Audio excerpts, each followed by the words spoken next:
भारतीय बाजारों पर एचएसबीसी की एक रिपोर्ट आई है। क्या कुछ खास है इस रिपोर्ट में? क्या कह रहे हैं आगे के कैसे टारगेट्स हैं? इन सब पर बात करने के लिए प्रियंका हमारे साथ जुड़ चुकी हैं। प्रियंका, जरा बताएं क्या कुछ निकला है एचएसबीसी की रिपोर्ट में? बिल्कुल नेहा, देखिए एचएसबीसी की रिपोर्ट में उन्होंने रिलेटिवली पूरे एशिया पैसिफिक मार्केट में अब इंडिया को काफी अट्रैक्टिव बताया। इनफैक्ट उनका कहना है कि इस साल के अंत तक सेंसेक्स में यहाँ से 13% का उछाल दिख जाएगा और 94,000 तक के लेवल सेंसेक्स पे देखने को मिल सकते हैं।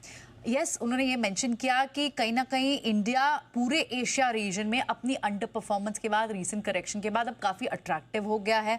और इनफैक्ट अगर आप एशियन मार्केट्स को देखें, क्योंकि दूसरी ताइवान, कोरिया, दूसरी मार्केट्स को देखें तो वो अब भी 20% ऊपर है और लगातार एफआई सेलिंग कर रहे हैं। लेकिन इंडियन मार्केट्स में जिस तरह का जो स्ट्रक्चरल स्टोरी डीआईज लेकर आया है, जो डोमेस्टिक सपोर्ट है, एसआईपी की जो बड़ी पावर है, वो कहीं ना कहीं एक बड़ा सपोर्ट भारत को मजबूती दे रहा है।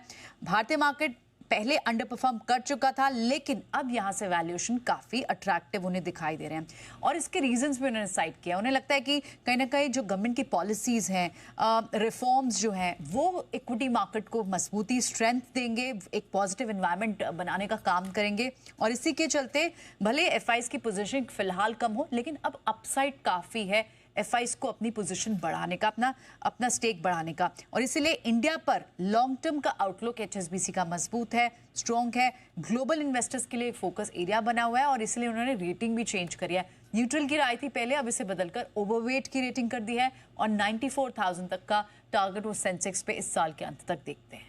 ऑलराइट, 94,000 के कुछ बड़े टारगेट्स दिखाई दे रहे हैं और एक सवा साल तक के टाइम फ्रेम में यहाँ से 12-13% की स्ट्रेंथ बनती हुई दिखाई दे रही है। सेंसेक्स में उन्हें अच्छी बेहतरीन स्ट्रेंथ बन रही है, ये एचएसबीसी की राय है।